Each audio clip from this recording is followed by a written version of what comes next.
Hi, I'm AJ Riedel, and this is the Thriving Through podcast, where each week I have real conversations with self-employed consultants about what it really takes to build a profitable and fulfilling consulting practice.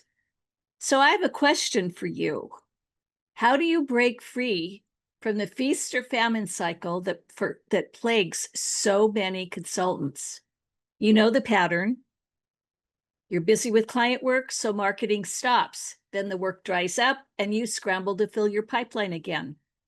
Daniel Sweet is here to talk about how he's solving that exact problem.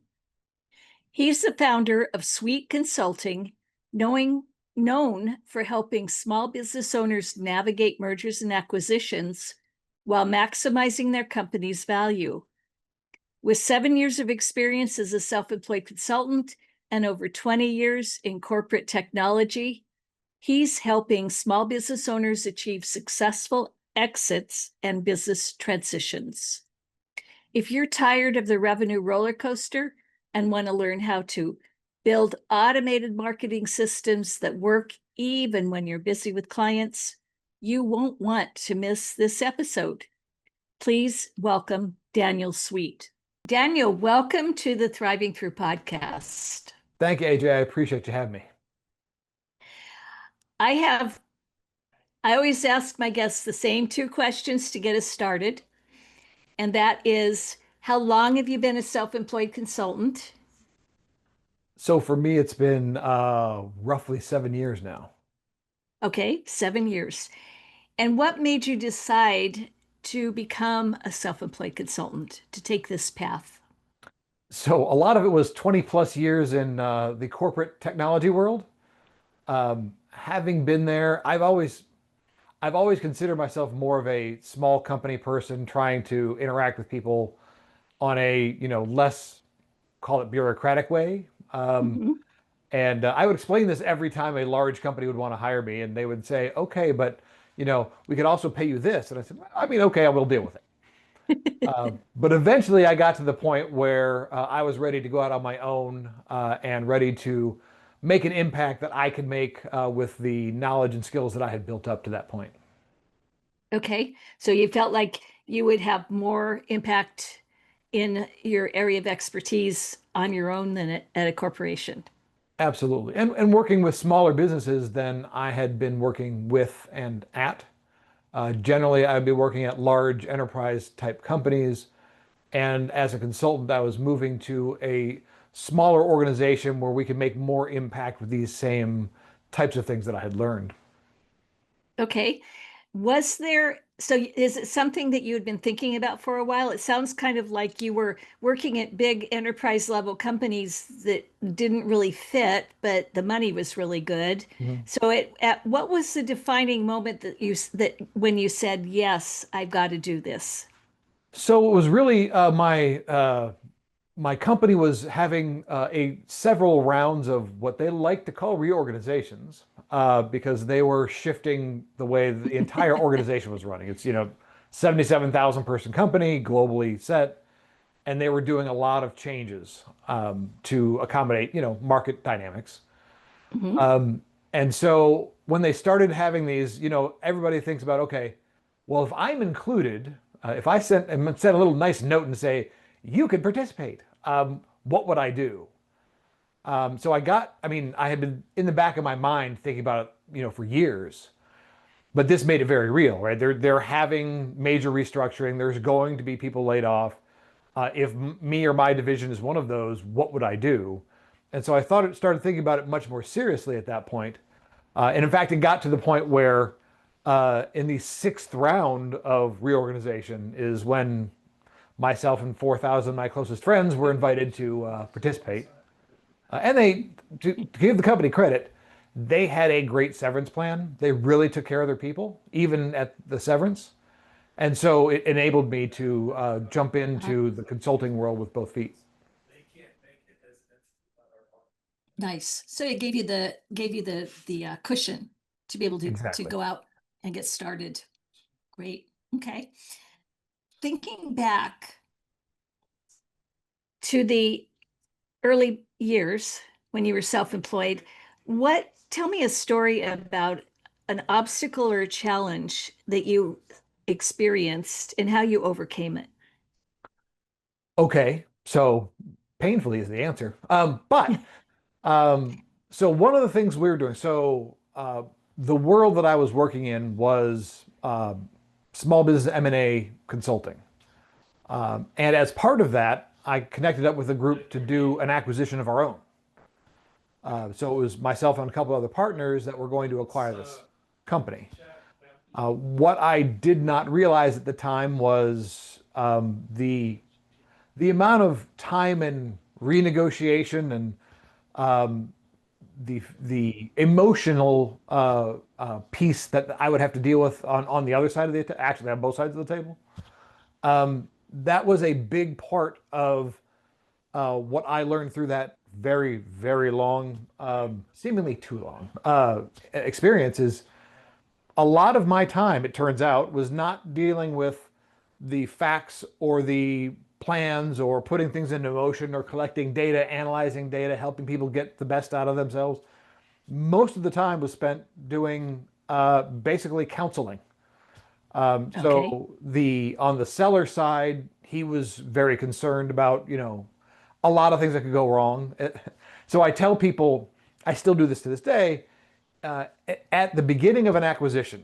So we've agreed that there's going to be an acquisition. Everybody's agreed to the basic cost and structure, and we're moving forward with due diligence. Whether I'm consulting or doing it ourselves, I always start with the same story, which is you are about to start telling you, the seller, are about to start telling people that you are selling your business. You're going to just start with like your accountant and your lawyer, and it'll spread out. But telling your accountant and lawyer particularly that you're about to sell your business is a lot like telling most people in your life that you've just decided for your midlife crisis to buy a motorcycle. Everybody feels compelled to tell you the worst stories they've heard about the worst disasters that have ever happened. It's the same thing. This is what I learned from back then is they get freaked out. People tell them these crazy stories and they don't want to tell them to you because it sounds crazy, but they're still freaked out by them. And so doing the emotional counseling to get through to our objectives that are just as, and maybe more important than the technical things we're trying to get done was a huge learning for me. Okay. How did it change or how did you apply it? What was the lesson that you learned and how did you apply it going forward? So whenever I'm dealing with any coaching, any customers, I will address those kind of issues up front. Um, I let them know this is going to be uncomfortable. You are going to think to yourself, either I've already tried that, it doesn't work, or I really am uncomfortable with the situation. And I'm going to agree that you are uncomfortable with the situation as we go along. But the reason you're uncomfortable is the same reason you haven't gotten to that next step. The discomfort is that barrier that you have to get through in order to achieve the next thing. If you know what to do, in almost every case in my coaching, they know the possibilities, right? It's not a surprise to anyone. But getting there is the challenge. They haven't been there because it's like an electric fence, right? They walk up and they hit the electric fence and go, oh, I'm not sure I want to do that. So I like addressing that it story. early Yeah. is what I do now. So they don't get blindsided by it. Absolutely. And they still don't like it and it's still unpleasant, but at least they can go, yeah, you told me. Okay. Right, right. Yeah, I mean that's you touch on a really important point, and I think one that self-employed consultants, especially those who are not, you know, using a coach or a mentor in the process, don't expect. Hmm. You know, they they know the process. They've got to get a business bank account and an LLC and this and that, but the uncertainty and the questioning and the resistance to things that they really, really want to do in their mind, but they just can't seem to get to. Hmm. They're not the second guessing. Yeah, that's it's very real. So you I keep address it right saying, up front. I'm sorry. I keep saying that there's no real magic to coaching. It's because, again, they know what the answers are. It's just being able to say, hey, no, I promise. Once you get through this obstacle, it's going to get better and you'll get that result that you're looking for. But you have to get through the Right. obstacle. Right. And often they don't, they might know it in here and in here, but they may not be aware of it. So part of your job is to pull it out from them and Hmm. help them to come to clarity. Absolutely. Yeah. Yep. You mentioned when we talked that while you've been in business 7 years, you've only recently started doing what you called systematic marketing. Hmm. What made you finally decide to move beyond just referrals and networking? So at a certain point, in every business, not, I mean, mine's not special. In certain part in every business, you've got to get beyond effectively your network and the network of other people in your company, in order to grow to that next stage. And Mhm. everybody knows it, right? But it's another thing. It's another thing to learn or pay for or engage in. So for me, it was that we had good referrals coming in, we had good relationships with folks, but we wanted to grow the business to the next level. And so now what we're doing is we're learning and doing at the same time, this whole, mostly digital marketing world, how to present our message to people who don't know us, and don't love us already, um, and people who haven't heard from somebody else and said, "Hey, yeah, they're great." So we're just learning in a, as with every new learning, it's painful, in new ways to get our message out there, to be able to present our expertise to people so they can feel comfortable in hiring us, and narrow that message down to the people we can help best. Yeah, yeah, absolutely. You've nailed it on the head. Narrow it down to the people that you can help have the most impact on. So when you've only recently started this concerted effort, did you what held you back from marketing more systematically in the early years? Or did you feel you didn't need it? I don't know that I didn't feel that I didn't need it. Everybody talks about you have got to bring clients somehow. But so for small businesses, especially consultancies, one of the challenges of marketing, if you don't know marketing, is to hire it out. And there are very few marketing companies and venues built for small consultancies. Yep. They're talking about, yeah, if you just invest 8 or 10 grand a month for the next 24 months, this is going to bring some great results. Okay, that's cool, but no. Uh, there aren't a lot of those type of agencies that are available to small businesses, and so first of all, I had to interact with a lot of them to figure that out, and then a lot of, again, what I felt comfortable with was being able to reach out to the people I know and people who know them, to be able to present what we do, and be able to get referrals from that. And because it worked early on, I didn't feel a need to layer another, 10 grand a month on to do a pretty branding campaign. Hmm. Hmm. Yep. It makes sense. Well, one of the decisions you made kind of relating to your marketing system was you made the decision to write a book. Mhm. Was this always part of your plan, or did something specific trigger this? So the book wasn't always part of my plan. What I had operating in the back, what I told people for, like, I think probably 3 years, is that I was going to be presenting a series of videos that talked about the issues that we usually deal with in our consulting. So it would, reveal a problem, talk about solutions in a way that, displayed what we can do and had done, but in a short video, and do Mhm. that out on social media. So I had collected a lot of these topics in the back of my head for years, but just had no time to do it. What occurred to me, is that I could take effectively all of that knowledge and pack it into a book, Mhm. make that the first approach to, here's all of this knowledge in one package, so that it could be consumed and reviewed, and again, I could display my expertise, Right? but at the same time, that becomes the repository that I can still take from and do articles on, and take from and do a podcast on, and take from and do a video on. So it becomes the central point of launching something. So that was what really pushed me over the edge, was I've got to get something launched before, without the complete 5-year plan, right? Mhm. So the book was a good way to get that knowledge out there, and then I can piggyback on that in a lot of different ways.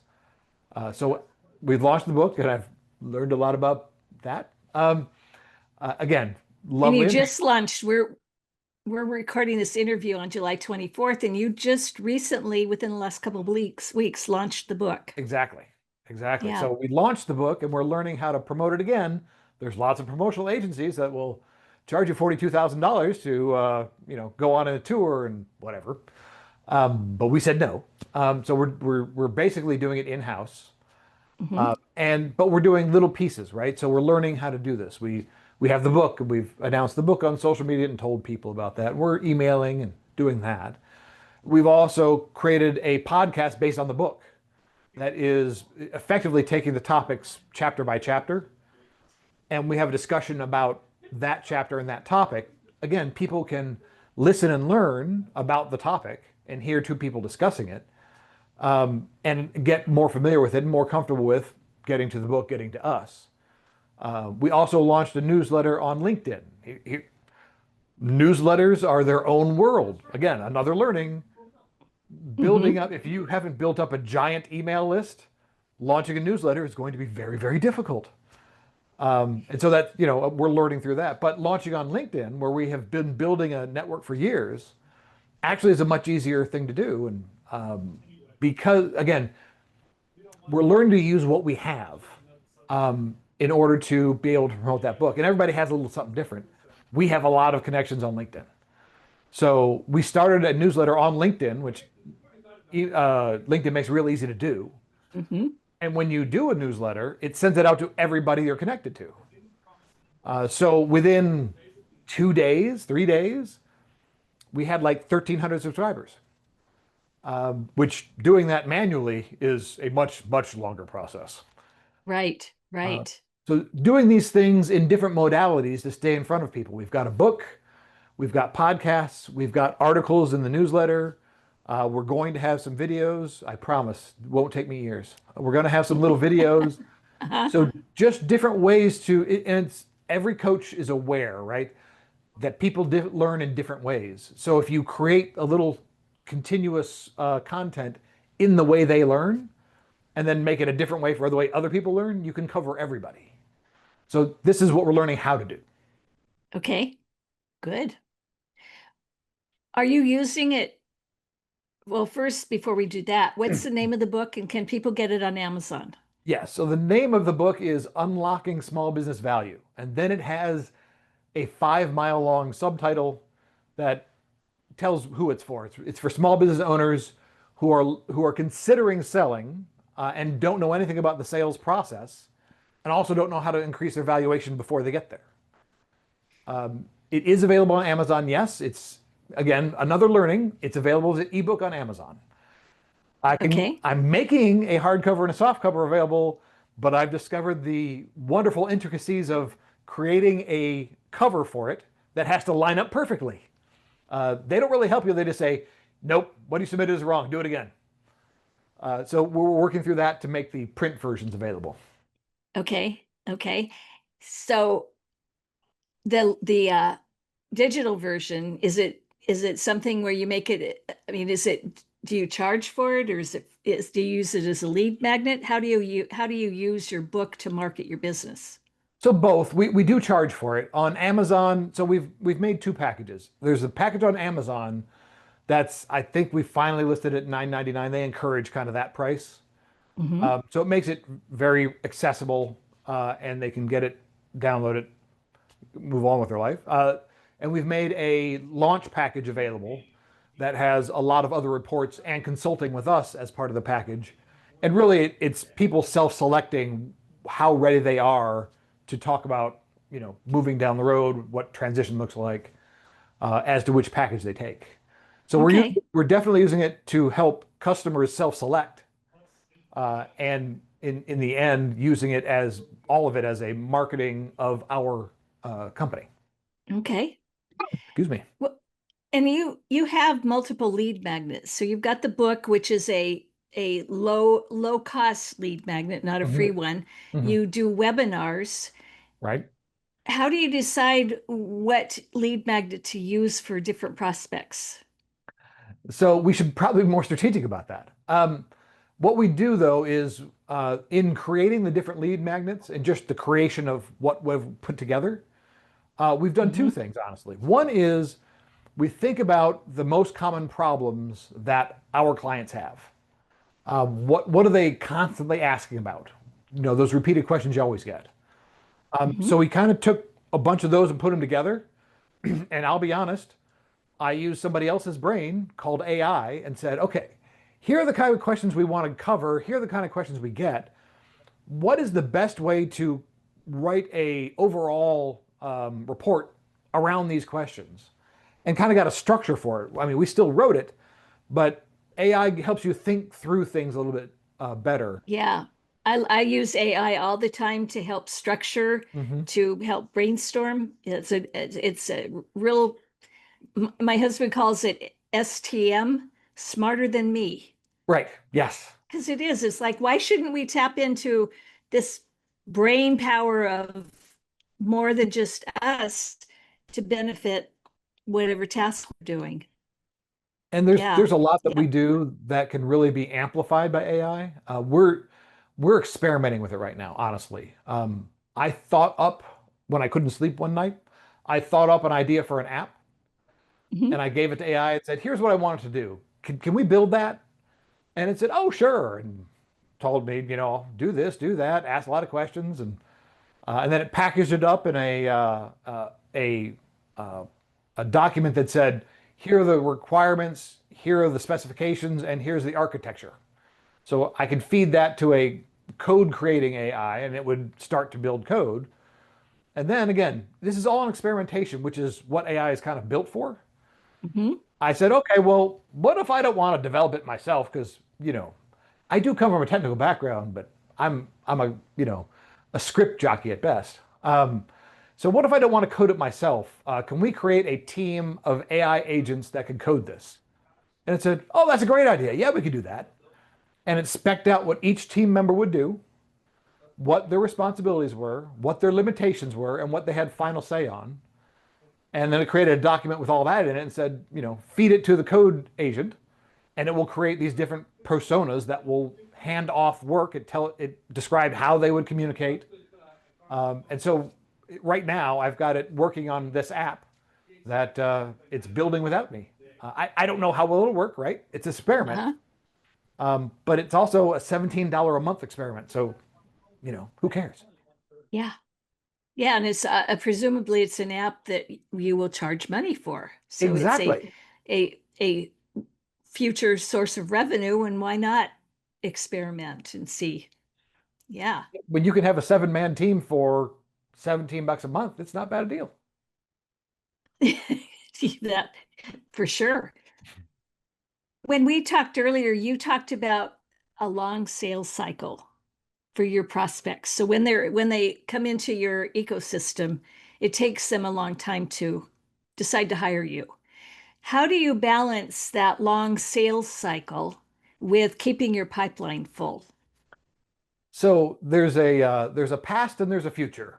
Um, so what we've done to date is mostly we it's a slow education process, but it's been very hands-on by us. So we have talked to them, you know, the on average, a small business owner is going to think about selling or transitioning for about 1 to 3 years before they do any, before they talk to it about anybody. Nobody knows. It's Okay. just all going on in their head. Hmm? When we finally talk to them, obviously they have a lot of questions and concerns, and so we'll start to talk through those. But it usually ends up we talk through a topic that's on their mind at that time, and they go, "Okay, well, yeah, I don't think I'm ready for this yet. So you know, we're not going to continue at this point." Okay, that's fine. And then we manually will keep in contact with them over time because we know all of this grows and develops as they're thinking about it. And so we'll come back to them and say, yeah, I had a couple other questions. Let's work through these issues. And so it's a lot of that before they finally get to, okay, let's really do this. And so that sales cycle is fine. I mean, we're okay with it. People have to make it from here to there mentally, right? You can't Right. force them into it. They have a process they have to go through. They have to, it all has to click. But the problem was it was very manual, a lot Yes, of our time. exactly. Yeah, that and probably pretty custom, Definitely. manual and custom, and important, but kind of limits you a little bit on scalability. Exactly. So Exactly. that was in the past. You said there's the past and there's going forward. What are you doing now, or what are you preparing? How are you preparing to change it? So this was kind of part of the book plan. So the idea was to create and notify the entire world about the book that is exactly about those conversations they're having in their head, but they can have them with a book instead of us in person. And as they acquire the book, as they sign up for our newsletters, that type of thing, we can be kind of dripping emails and videos with those topics that they're always asking about, right? While the individualization of the advice is unique, the general questions are still the same. And so we can give a lot of information in, again, a newsletter, in a video. And so now we can drip that to them while they're thinking through these things and without us, investing a ton of time individually into those conversations, but they can still, again, get to those points, think through the issue, make it click, move on to the next one. And we can be drip marketing over the time that they're thinking through these things to help them. I mean, in the end, the goal as a coach is always to help, right? We can help them think through their process and think through the things they need to do and be prepared for, while at the same time becoming their go-to source for that type of information, which it turns out is somewhat difficult to find. We can prove our experience to them over time when it's not threatening. We're not on top of them saying, we can do this for you now.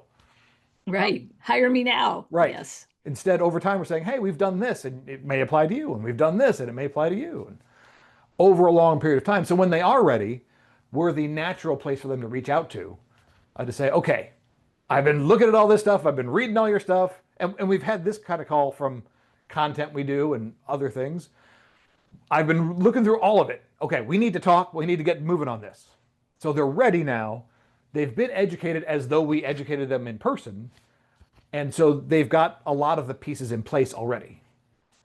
So the decision should be faster. Exactly. Because they're kind of going through that 12 to 24-month process without with a lot of content from you, but all automated, so that when they do enter the active sales process, it's a shorter close. Exactly. We don't have to educate them on a lot of issues. They've already effectively self-educated. Right. So they know what to expect. So how do you know? So you're nurturing them through drip content. How do you know, or do you ever reach out to them? I mean, when do you know, when do you start getting buying signals so you know to make them more active? So the buying signals are usually when they come back with more specific questions. And we have little branches that you can select. So one of the things we do is we do a high level valuation of the business. It's inexpensive compared to what's in the marketplace, and relatively easy. It doesn't require us digging through your company in depth. It's high level. It's pretty accurate, but it is a rough order of magnitude. But it's based on the largest database for such things in the country. So, and their recent sales. So it has real information for that industry, for that size. So that's one of the little branches we have where we're offering those things as we go. Because one of the things that they want to know, obviously, is if I go through all this trouble, how much can I get for my company? What's it really worth? Because they've heard what other companies sell for. They have their impression. Usually it's, I worked here for 20 years, so it's got to be worth $16 billion.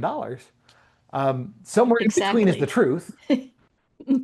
So that's a common request that we can solve easily, quickly for a very specific amount of money, low cost, and it indicates that they're now actively thinking and ready to kind of pursue that path. We have a few Okay. others like that that are just Okay. little branches they can take when they're ready.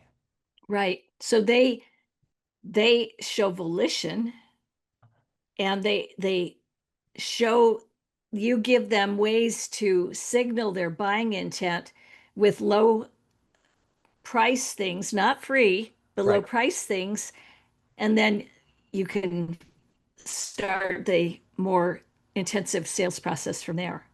Exactly. The way we think about it is the free stuff gets you in the funnel. Okay. The people who are serious are willing to start investing money in this process. And so it may be a tiny cost, but there will be a cost to take one of those branches.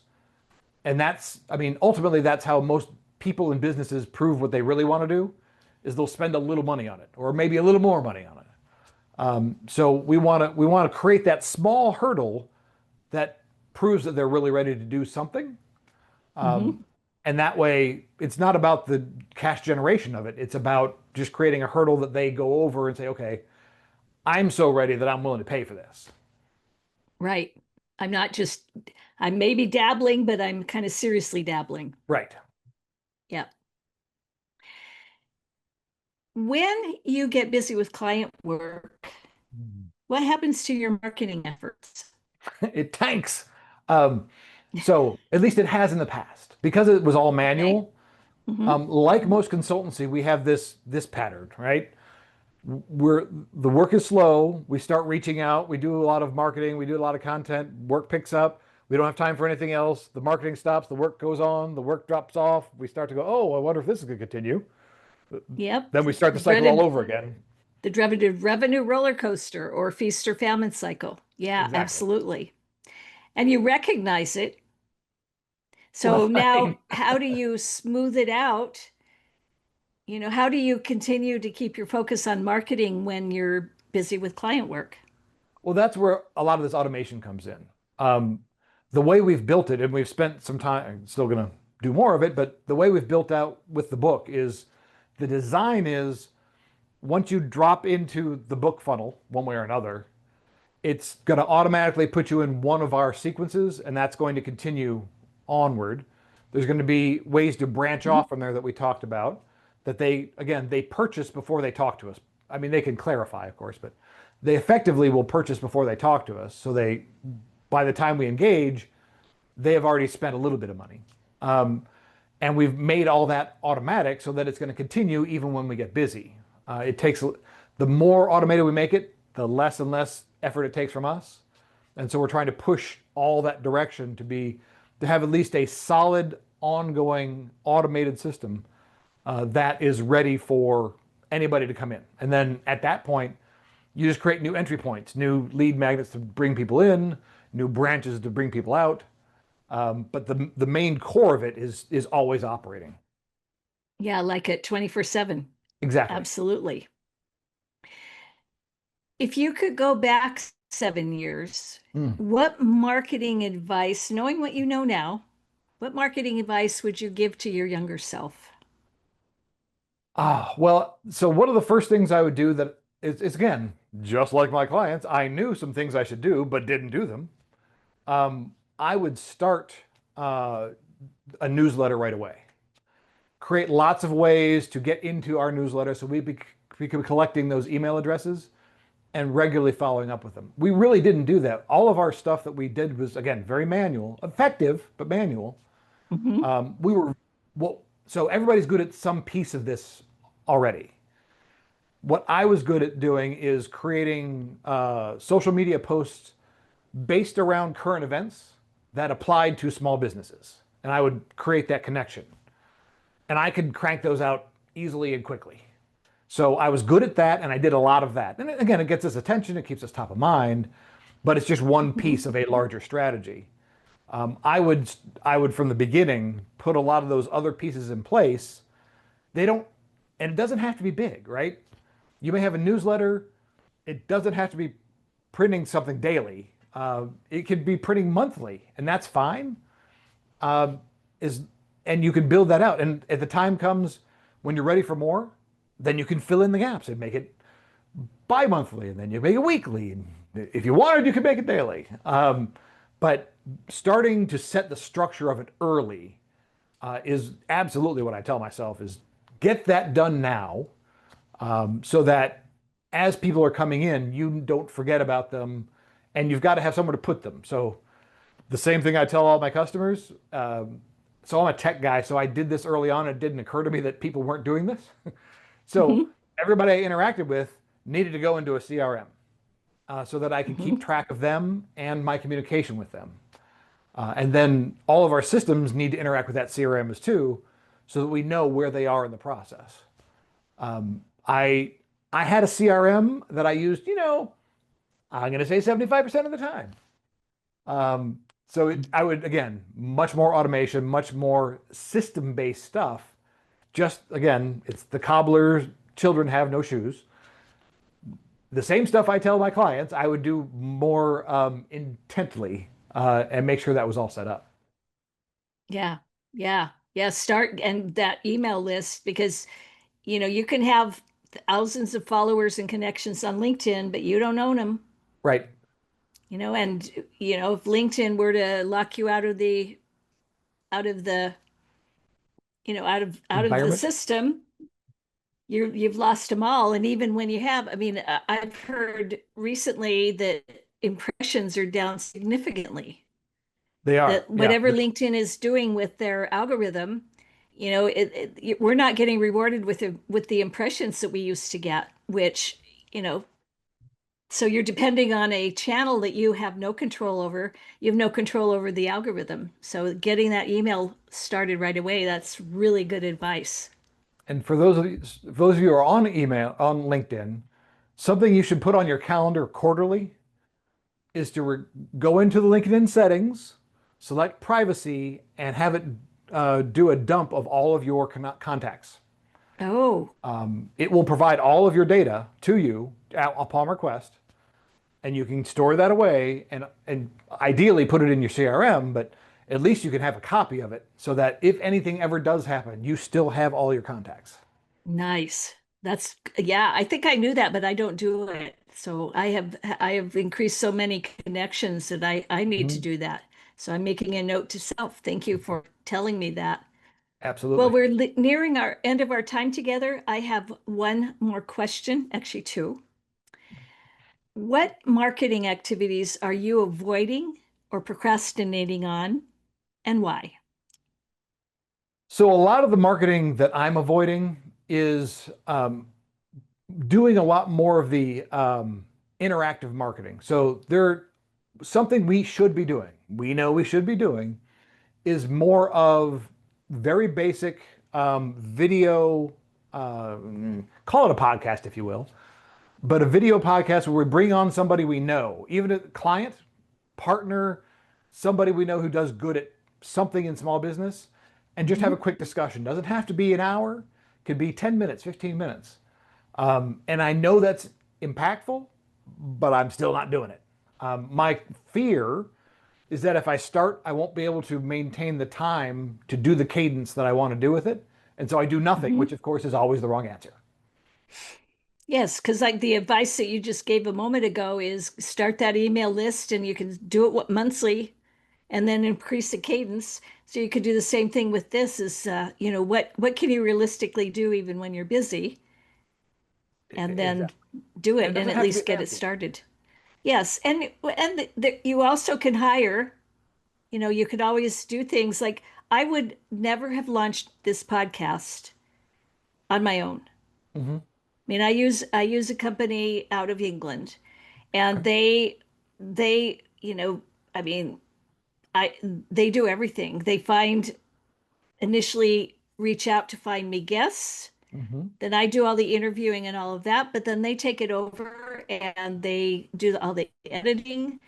They do the thumbnails. They do the putting it up. I mean, I wouldn't even know how to put my own podcast up on YouTube, Right. Yeah. but that's okay with me, you know, It's because being it's done. That's enabled all that me matters. to yeah, it's enabled me. Then I can focus on promoting each episode and I don't have to worry about producing each episode. So there's always, with marketing, especially when we're just starting out, it's easy to say, oh, I can't afford that. Mm-hmm. But marketing has to be done, and you're either going to spend your time or your money on marketing. It's going to take one or the other, Right. and usually some of both. So, Yeah. one of the things people need to ask themselves is, you know, is it better to outsource it so that I can focus on the things that only I can do? Well, there's an in-between option, by the way, that one of my clients did that I Okay. thought was amazing, and I ought to do. Um, it is, especially if you're just getting started, bring in one, maybe two marketing interns from a local college. Oh, They yes. are much more digitally native anyway, and they'll make great suggestions and they'll run with edit this video up so I can put it on social media. They know how to do that. Yep. They can put it together, they'll throw it out there. They're really good at it. It gets them great real world experience. They can talk about all the different views and connections and everything they created for people. And you get, a very low cost, sometimes free helper to do this work with you. So you can learn it too, because we can't know everything. It's sad and pathetic, but there it is. Right. Yes, absolutely. I like that idea. Yeah, marketing interns. Very Also gets true. connected into the community. Yes. So the last question, I asked you what advice you'd give your former self. What advice would you give other self-employed consultants? So most of the self-employed consultants that I know, the biggest challenge they have is really the sales aspect of the job. They're good at, like, just like I was, right? They're good at talking to people they know, and they're good at getting business because the people that know them know they're capable. But learning more about the sales piece of it, and the great news about sales in 2025 is that it's much less, scripts and psychology and aggression than it once was. Mhm. It's much more about proving value to people that just don't know you. And learning a lot about the modern version of sales is going to help them quite a bit in making that thing they're doing now, maybe on the side, maybe they just started, a permanent thing that can grow nice and big. Yes. How did you find out? How did you learn about sales? I was forced into it when I was in the big company world. Um, Okay. so I was a tech guy, but at one point they kind of pushed me into kind of a sales engineering role. Said, "This is what you're going to do now." I said, "Okay." And so then they ran me through a lot of training, a lot of sales training, enterprise sales courses. And so I mean, I did not appreciate it at the time, of course, but I probably took hundreds of thousands of dollars worth of training courses during my time in these big companies. And so doing that and then practicing it in the real world was how I ended up getting that skill, that the repetitions. Uh-huh. And that was the big thing for me is putting it into practice. I can learn about anything, but if I don't do it, it's gone. But being True. forced to put it into practice is the way I ended up inculcating the knowledge into my actions. Good. Yes. Practice, practice, practice. Get out there and do it sloppy. Hmm. Do it, you know, well before you're good at it because you'll get better. Exactly. And Yes. you'd be amazed at the number of people that they'll still buy from you, even though you're doing it very badly, because they need it. They need the thing you're selling. Yeah. Yes, exactly. Well, thank you, Daniel. I have really enjoyed having you on the podcast. And that's a wrap for this week's podcast. So Thanks, keep AJ. thriving through. I appreciate it. What a fantastic conversation with Daniel.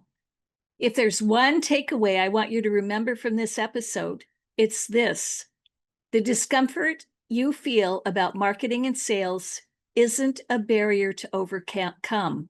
It's the exact reason you haven't achieved that next level yet.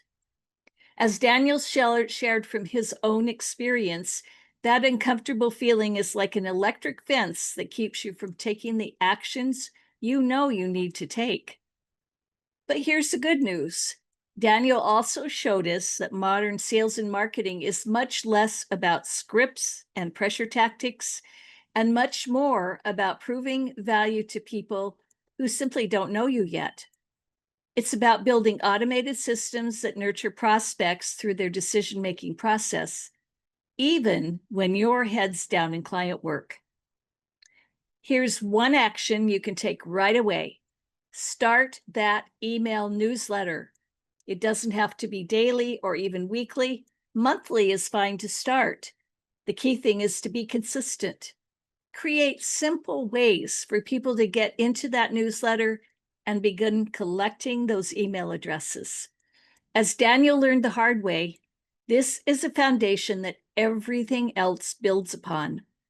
You can always increase the frequency later, but you can't go back and capture those prospects who visited your website or connected with you on LinkedIn over the years when you had nowhere to put them. Don't let perfection be the enemy of progress. Start building that automated marketing foundation today, because your future self, the one who's not constantly worried about where the next client is coming from, will thank you for it. That's a wrap for this week's episode of Thriving Through. Keep building, keep growing, and keep thriving through whatever challenges come your way. You are capable of overcoming your challenges. I'll see you next week. And until then, keep thriving through.